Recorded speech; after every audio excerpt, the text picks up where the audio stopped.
इस हेडलाइंस के सह प्रायोजक हैं पेट सफा आयुर्वेदिक चूर्ण। पेट सफा, हर रोग दफा। आईपीएल मैचों पर मंडराया आतंकी साया। वानखेड़े स्टेडियम के आतंकियों ने की रेकी। निशाने पर क्रिकेटर्स की बसें, अलर्ट पर सुरक्षा एजेंसियां।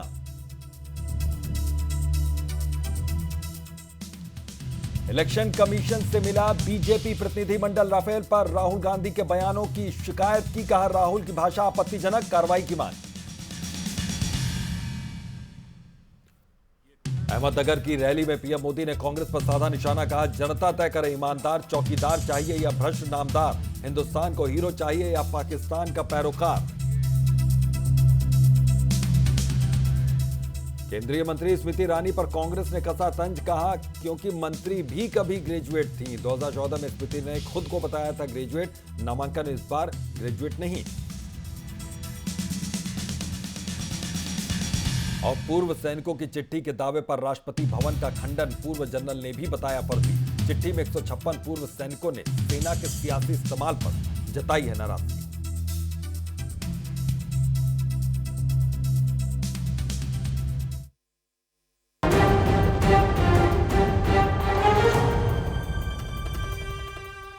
नमस्कार, दिल से दिल की बातें में एक बार फिर से आप सबका बहुत बहुत स्वागत है।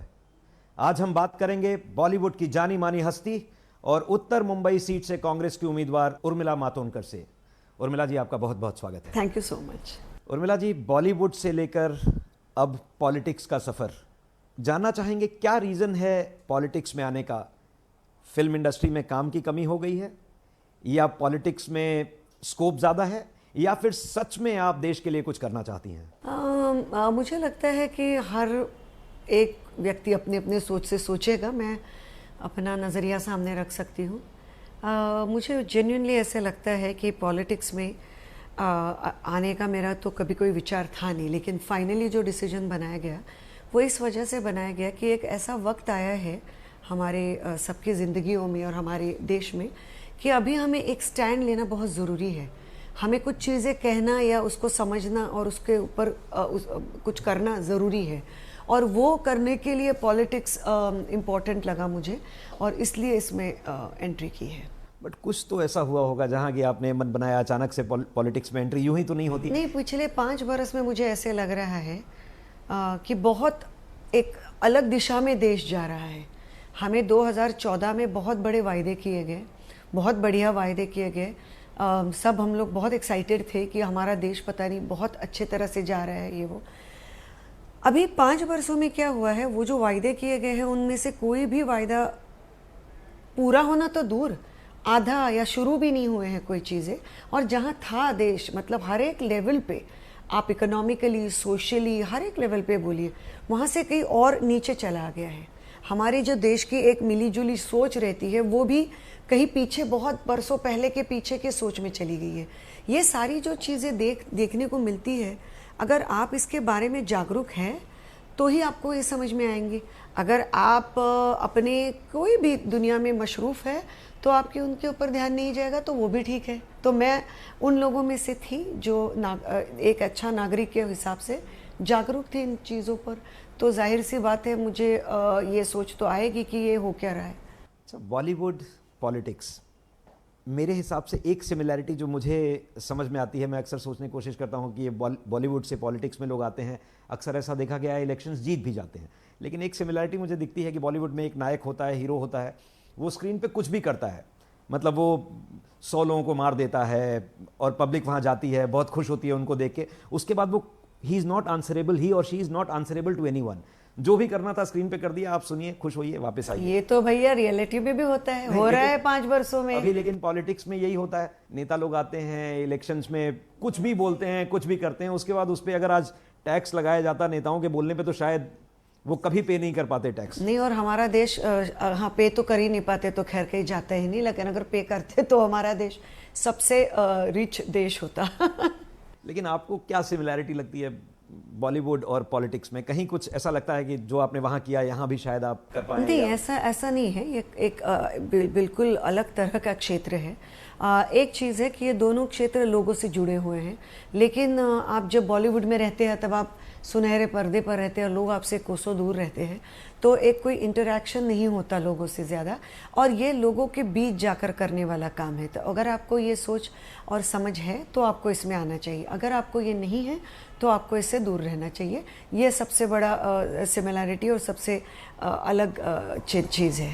क्योंकि एक बड़ी अजीब सी चीज़ मुझे लगी थी, अभी हेमा मालिनी जी गई थी, उन्होंने वो हेलीकॉप्टर से उतरी, वो गई, वो फसल काट रही थी, उसके बाद वहाँ तक तो ठीक था, फसल काटने के बाद उन्होंने कह दिया फसल काटने की एक्टिंग करने में बहुत मज़ा आया।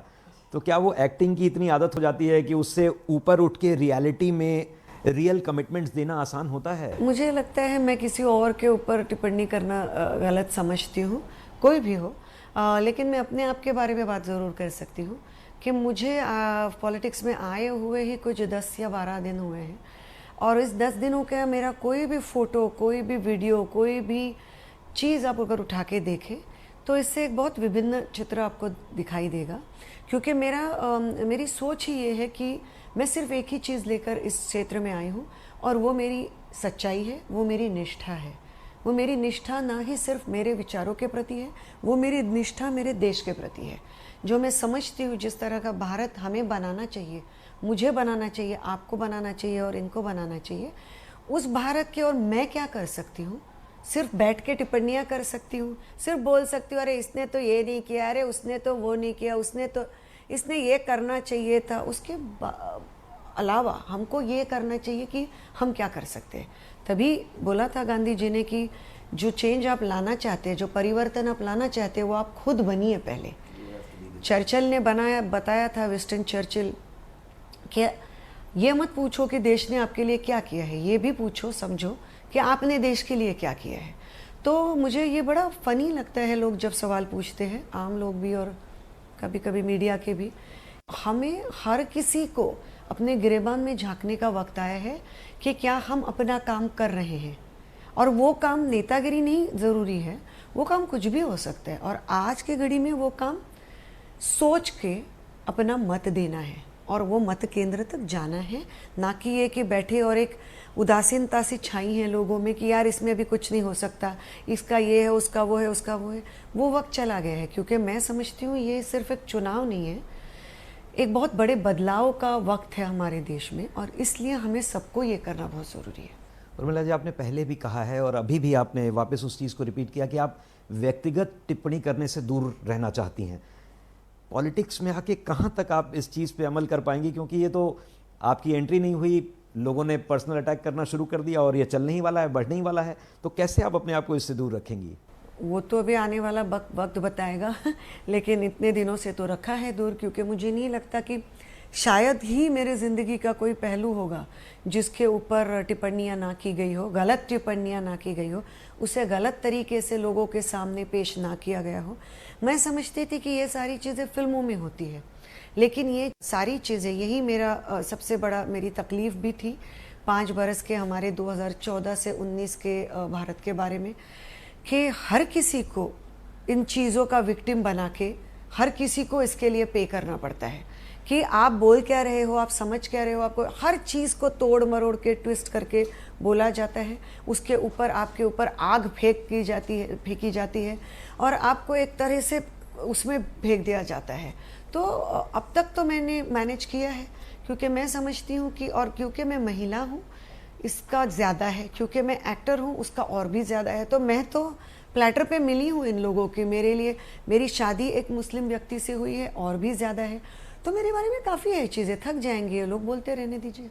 उत्तर मुंबई लोकसभा सीट काफ़ी चर्चा में रही है। जी। ज़्यादातर कांग्रेसी नेताओं ने इस सीट से लड़ने के लिए साफ साफ इनकार कर दिया था। यहाँ तक कि संजय निरुपम जो मुंबई कांग्रेस के अध्यक्ष थे, उन्होंने भी साफ तौर पे मना कर दिया था, इस सीट से वो चुनाव नहीं लड़ेंगे। आपने इसके लिए हाँ बोला, इसका क्या रीज़न है? क्यों आपने, क्या कांग्रेस ने आपको बलि का बकरा बनाया या आपने खुद से ये चैलेंज एक्सेप्ट किया? देखिए, जब आप पार्टी ज्वाइन करते हो, पहले तो मैं चुनाव लड़ने के लिए मैंने पार्टी ज्वाइन नहीं की थी। ये बहुत कम लोग जानते हैं कि मैंने कहा था जहाँ तक हो सके मैं चुनाव नहीं लड़ना चाहती, मैं सिर्फ प्रचार करना चाहती हूँ, क्योंकि मुझे मेरे मुद्दे रखने हैं लोगों के सामने। लेकिन जब एक पार्टी आप ज्वाइन करते हैं तो वो जो डिसीजन लेते हैं आपको उनके साथ खड़ा रहना होता है और आपके पार्टी के प्रति आपको अपनी निष्ठा दिखानी होती है। तो इसलिए जब ये निर्णय किया गया है तो मैं उसे निभाऊंगी। इसके बावजूद, इसके अलावा बाकी जो आपने मुद्दे बताए उसके बारे में मैं ज़्यादा जानकारी नहीं रखती, तो मैं उसके ऊपर बात करना गलत समझती हूँ। और मुझे लगता है वो सही हो या गलत हो वो अभी भूतकाल के है, तो अभी की बात करते हैं और आगे की बात करते हैं। लेकिन आपके सामने बीजेपी के उम्मीदवार गोपाल शेट्टी जी बिल्कुल ही मजे हुए खिलाड़ी हैं और एक तरफ आप बॉलीवुड की जानी मानी हस्ती। क्या लगता है, क्या समीकरण बन रहा है, क्या आपके होने वाला हिसाब है? से मंजे हुए खिलाड़ी कौन है, कौन होने चाहिए पॉलिटिक्स में, राजनीति में? जिनको झूठ बोलना अच्छी तरह आता हो, जो जनता को अपनी बातों में फंसा कर उनका वोट पा सकते हो, जो अपने कमिटमेंट्स पे उनको भरोसा दिला सकते हो, वो झूठ हो या सच हो, जो काफ़ी सालों से ये काम करते आ रहे हैं। मुझे लगता ये है सब वही आपने एक सफल कहा है। पॉलिटिशियन। अगर ऐसा है तो मैं मंजे हुए खिलाड़ी बनना कभी पसंद नहीं करूंगी, लेकिन मेरे ख्याल से मंझा हुआ खिलाड़ी वो माना जाता है जो अपने क्षेत्र में कुछ ऐसा अभूतपूर्व काम करे कि लोग उसे जाने ही ना दे, वो मंझा हुआ खिलाड़ी होता है। मेरे ख्याल में मंझी हुई पार्टी भी वो होती है कि जो इतना अभूतपूर्व कार्य करे कि जो लोग उसके आगे सामने कोई कुछ देखे ही नहीं। तो वो इंसान नहीं होता कि जिसे सिर्फ मीडिया के कुछ लोगों ने बड़ा बनाया होता है और सिर्फ उस हिसाब से उनके बारे में बात की जाती है। लेकिन ये बात ज़रूर है कि नॉर्थ मुंबई की जो ये सीट है, ये जो क्षेत्र है, वो अपने आप में बहुत महत्वपूर्ण है महाराष्ट्र के अलग अलग सीट्स में, क्योंकि इसकी वजह कम्प्लीटली अलग है। तो मैं बताती हूँ, जिसे सिर्फ 10 दिन हुए हैं राजनीति में आके, लेकिन फिर भी मैं बताती हूँ। क्योंकि इस क्षेत्र में पूरा भारत बसता है और बहुत खूबसूरती से, बहुत प्यार से बसता है, और मैं उस भारत को बचाने के लिए यहाँ पे खड़ी हूँ और मुझे ये देखना है कि मैं अपनी तरह से उसे कैसे बढ़ा सकती हूँ, बचा सकती हूँ और विकास की तरफ ले जा सकती हूँ। यहाँ पर बहुत सारे मराठी लोग हैं, बहुत सारे गुजराती हैं, एक बहुत बड़ा बेल्ट यूपी के लोगों का है, सब तरह के, बहुत सारे कैथलिक क्रिश्चियंस लोग हैं, सब मज़हब के, सब लैंग्वेज बोलने वाले, कल्चर वाले, उतने ही चर्चेस है जिससे मस्जिद है और मंदिर है। तो एक छोटा भारत यहाँ बसता है। तो उस हिसाब से ये बहुत महत्वपूर्ण, बहुत मुश्किल क्षेत्र है, लेकिन सिर्फ उस हिसाब से है। बाकी अगर आप मुझे ये कहने जाए तो ये मैं मानना, मतलब इस चीज़ में मेरा विश्वास तो है नहीं। गोपाल शेट्टी जी बार बार कह रहे हैं कि आपका आना उनके इंटरेस्ट में है और आपका इलेक्शन में कॉन्टेस्ट करना उनके लिए और अच्छी बात हो गई है। शायद वो उसको चैलेंज मानते ही नहीं है, वो कह रहे हैं शायद मार्जिन और बढ़ जाएगी। जी, इस पे आपका क्या कहना है? जी, यहाँ तक भी कहा गया है कि मुझे अपना डिपॉजिट भी शायद वापस करना पड़े, तो अच्छा है कि सरकार की राशि में मेरे तरफ से कुछ तो जाएगा। तो खैर वो उनकी सोच है। उन्होंने काफ़ी कुछ चीज़ें मेरे बारे में कही हैं। फिर शुरू में कहा है कि ये विचारधारा की लड़ाई है, लेकिन विचारधारा पर लड़ाई को आगे लेकर जाना बहुत मुश्किल काम होता है और उसके लिए बहुत आंतरिक साहस की ज़रूरत होती है। उसके लिए आपको बहुत इनर स्ट्रेंथ की ज़रूरत होती है, जो मैं कह रही हूँ। लेकिन मेरे ऊपर मैं किस क्षेत्र से हूँ, क्या मेरा चेहरा ग्लैमरस है, कि मैं पॉलिटिकल ज़ीरो हूँ, ऐसी बहुत सारी टिप्पणियाँ वो कर चुके हैं। और हाँ, ऑफ कोर्स ये भी कि मैं उनकी मदद करने आई हूँ। तो ये उनकी सोच है, तो वो अपने पास रखें, और मदद तो मैं उनकी ज़रूर करूँगी। उनके कंधे बहुत थक गए होंगे 5 बरस से ज़्यादा काम करके, जो मैं लोगों के बीच देख रही हूँ कि उन्होंने क्या काम किया है। जब लोग मुझे कहते हैं कि वो हमको दिखाई नहीं दिए, तो उनके कंधों से ये भार हल्का करने का काम मैं ज़रूर करूँगी। नॉर्थ मुंबई सीट का अगर आप पास्ट भी देखें, पास्ट में भी यही हुआ है। राम नाईक जी थे, कभी किसी ने सोचा भी नहीं था कि वो यहाँ से चुनाव हार जाएंगे। गोविंदा जी की एंट्री हुई, रिजल्ट सबने देखा, बॉलीवुड ने एक मजे हुए पॉलिटिशियन को हरा दिया। फिर से वही समीकरण बन गया है। क्या लगता है आपको, क्या होने वाला है? नहीं, ये समीकरण गलत है। राम नाईक जी यहाँ पे उससे ज़्यादा वक्त के लिए थे, और गोविंदा जी जब चुनाव जीते वो वक्त अलग था और ये वक्त अलग है। अब वो वक्त चला गया है कि जब एक आर्टिस्ट आता है बॉलीवुड से, हाथ हिलाता है, स्माइल देता है और लोग उसे वोट देते हैं। ना मैं वो चाहती हूँ और ना मैं उस तरफ बढ़ रही हूँ। अगर आज मेरा ज़्यादा से ज़्यादा वक्त झोपड़पट्टियों में गुजरता है, तो जाहिर सी बात है कि मैं वहाँ ये सब बताने नहीं आई हूँ। जिन लोगों के पेट में रोटी नहीं है, जिनको इस सरकार के वजह से वो बेरोजगार हैं, शायद कोइयों के जो थी नौकरियां वो भी चली गई हैं, जिनके पास घर नहीं है, उनके पास मैं अपना ग्लैमर ले जाके क्या करूँगी, इतनी सोच तो मैं ज़रूर रखती हूँ। लेकिन मैं कंप्लीटली क्या कहते हैं, जैसे अपनी दुनिया में रहने वाली और अपने ग्लैमर के क्या कहते हैं उसको, जो ग्लैमर का जो एक तरह का आवरण होता है उसमें रहने वाली व्यक्ति हूँ नहीं। मैं समाज के सारे वर्गों की सोच और समझ और उनके बारे में नॉलेज रखने वाली एक व्यक्ति हूँ। तो वो वक्त तो भी है नहीं, तो वो एक क्या कहते हैं उसका उदाहरण ही यहाँ गलत है। आज का वक्त अलग है और आज की ज़रूरतें अलग है, तो मैं उस हिसाब से अपना काम करना चाहती हूँ। उर्मिला जी, कांग्रेस का मैनिफेस्टो आया, हर पार्टी का अपना मैनिफेस्टो है, मैं उसकी बात नहीं करना चाहता, मैं पर्टिकुलरली इस सीट की बात करना चाहता हूँ।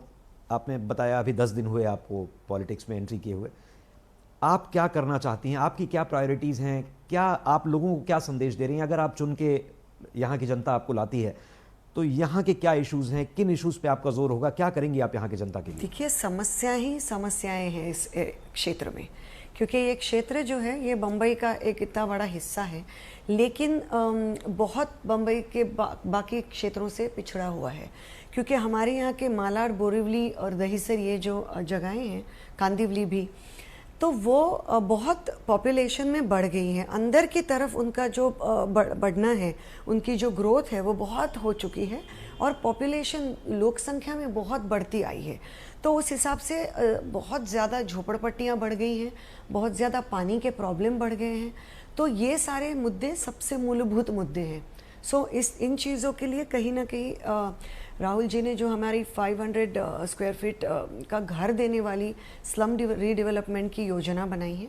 आपको रियलिस्टिक लगता है वो? नहीं, देखिए, रियलिस्टिक का सवाल नहीं है, इनके ऊपर काम किए गए हैं। तो रियलिस्टिक मतलब क्या है? आपने 2014 में पूछा था कि 15 लाख रुपए रियलिस्टिक है, पूछा था। आज क्यों 72,000 रियलिस्टिक है, इसका सवाल आ रहा है। तो आज सवाल ये है, रियलिस्टिक, और देश में इतने बड़े पैमाने पर प्रॉब्लम है कि जब आप शुरुआत करेंगे तभी तो कहीं बढ़ेंगे। तो ये सारी चीज़ें हैं। तो रियलिस्टिक तो ना 2014 के वायदे थे, ना अभी जो हमारे सामने चैलेंजेस है वो होंगे, क्योंकि 5 सालों में चीटी के भी हिसाब से हम आगे नहीं बढ़े हैं। अर्थव्यवस्था पूरी तरह से टूट गई है, क्योंकि ये जो पूरा डिमोनेटाइजेशन का दौर चला है उसमें क्या क्या हुआ ये मुझे आपको बताने की ज़रूरत तो है नहीं। अगर आप आज मुझे पूछेंगे तो हम यही कह सकते हैं कि हम लाखों की बात नहीं कर रहे हैं, हम हज़ारों की बात कर रहे हैं। हम ऐसे वायदे नहीं कर रहे हैं जो नामुमकिन है। उर्मिला जी, इलेक्शन का टाइम है, आरोप प्रत्यारोप से बचना तो बहुत मुश्किल है। आप पब्लिक रैलीज में भी जाती हैं, जनता के बीच में भाषण देती हैं, मोदी जी के बारे में क्या बोलती हैं आप? मैंने मोदी जी के Modi as a prime minister, Modi as an individual, actually उनके ऊपर बहुत कम टिप्पणी की है, क्योंकि मेरा व्यक्तिगत तौर पे उनके खिलाफ कुछ है नहीं। व्यक्तिगत तौर पे मुझे कोई भी, मैंने कभी भी आज तक टिप्पणी ना की है, ना आगे जाकर करूंगी। व्यक्तिगत की बात नहीं है, लेकिन आज अगर आप बीजेपी की बात करें तो बीजेपी मतलब नरेंद्र मोदी जी, ये बात तो बिल्कुल ऑब्वियस है, सभी को पता है। 5 वर्ष में इंडिया के पूरे इतिहास के पहले प्रधानमंत्री है जिन्होंने एक भी प्रेस कॉन्फ्रेंस नहीं ली है। ये मैं नहीं, पूरी दुनिया कह रही है। तो इसमें ऐसी कई सारी चीजें हैं, इसके ऊपर जवाब तो देने पड़ेंगे।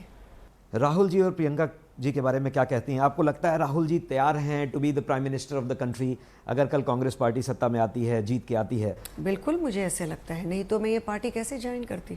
उनके जैसे इतने डेडिकेटेड जो क्या कहते हैं नेता, जिन्होंने अपनी दादी को इस क्षेत्र में गंवा दिया, अपने पिता को एक क्षेत्र में, पूरे उनके जो उनके बॉडी के छिन्न विच्छिन्न बॉडी उनके जो कभी दिखी ही नहीं, इस तरह से गंवा दिया। क्या जो इतने 5 वर्षों में ना केंद्र में सत्ता में थे, उनके ऊपर भी बहुत सारे क्रिटिसिज्म आए, बहुत सारी आलोचना की गई है, बहुत सारा ट्रोलिंग किया गया है। क्या आपने उन्हें कभी भी आंखों में आंसू लाकर वीक महसूस किया है?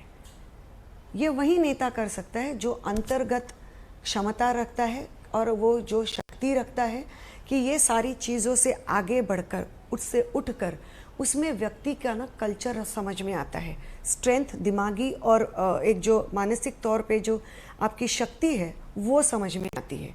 उन्होंने ये कोशिश की है कि फिर भी वो समाज के हर एक वर्ग से जुड़े, उनकी समस्याएं समझे और उसे ये ना कहे कि मैं तुम्हें यहाँ ले जाऊँगा, मैं तुम्हें वो, उनको ये कहा है कि मैं तुम्हारी समस्या समझूंगा, शायद मेरे पास सारे हल ना हो, लेकिन मैं ऐसे लोगों को लाऊंगा जो वो समझकर उसके ऊपर हमारे सॉल्यूशन निकाल सके। सो ऐसे नेता किसको नहीं चाहिए होगा जो सबको साथ लेकर जाने में यकीन करे और देश को सिर्फ विकास की ओर जाने का सोचे, ना कि इन चीज़ों में कि जो बाकी की चीज़ें होती है जिनके ऊपर लोगों को क्या कहते हैं उसे बहला फुसला के उसी में बिजी रख के मेन चीज़ों से लोगों का ध्यान हटा दे। लोकसभा चुनाव के जस्ट पहले प्रियंका गांधी की पॉलिटिक्स में एक्टिव एंट्री, कितना फर्क पड़ेगा इससे?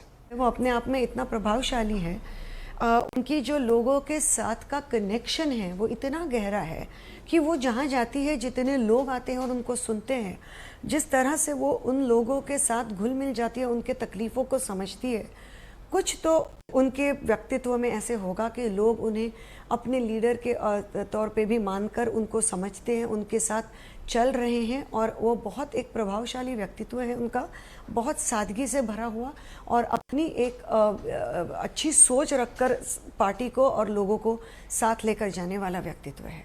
उर्मिला जी, एक आखिरी सवाल है कि आपको लॉजिकली और आपका गट फील क्या कहता है, उत्तर मुंबई में क्या होने वाला है और देश में क्या होने वाला है? लॉजिकली और गट फीलिंग में मुझे सिर्फ ये कहना है कि कोई भी चीज़ मैंने आज तक हाफ हार्टेडली नहीं की है, चलो कर देते हैं समझ के नहीं की है। तो मुझे ये लगता है कि लोग इस सब में डिसाइड करते हैं कि कौन क्या किसको करना है और उनके पास रहता है वो प्रोग्रेस बुक, भले ही कोई उसे देखे ना देखे, तो वो डिसाइड करेंगे कि उनके लिए क्या बेहतर है। और यही चीज़ मुझे देश के लिए लगती है, क्योंकि आप लोग शायद देखते हैं नहीं देखते मुझे पता नहीं है, लोगों के सामने रखना, मैं जा रही हूँ लोगों के बीच और दूसरे लोग, सो किस तरह की हवा चल रही है ये हम सब जानते हैं। क्यों 2 करोड़ के रोजगारों की वो करके 1 करोड़ रोजगार लोगों के छूट गए हैं, सब जानते हैं। मुझे लगता नहीं है इसके बारे में, मैं कोई ऊपर वाला तो हूँ नहीं कि उसके ऊपर मुझे टिप्पणी करने की जरूरत है। चुनाव जीतेंगी? मैं चुनाव हारने के लिए इस चुनाव में कतई नहीं उतरी हूँ। और आपको लगता है कांग्रेस सरकार बनाएगी, केंद्र में कांग्रेस की सरकार होगी? मुझे लगता है कि जो इस वक्त इस देश में बदलाव की ज़रूरत है वो बदलाव इस देश में आकर रहेगा। थैंक यू उर्मिला जी, आपसे बात करके बहुत अच्छा लगा। All the best for the upcoming elections, I hope you win. Thank you so much.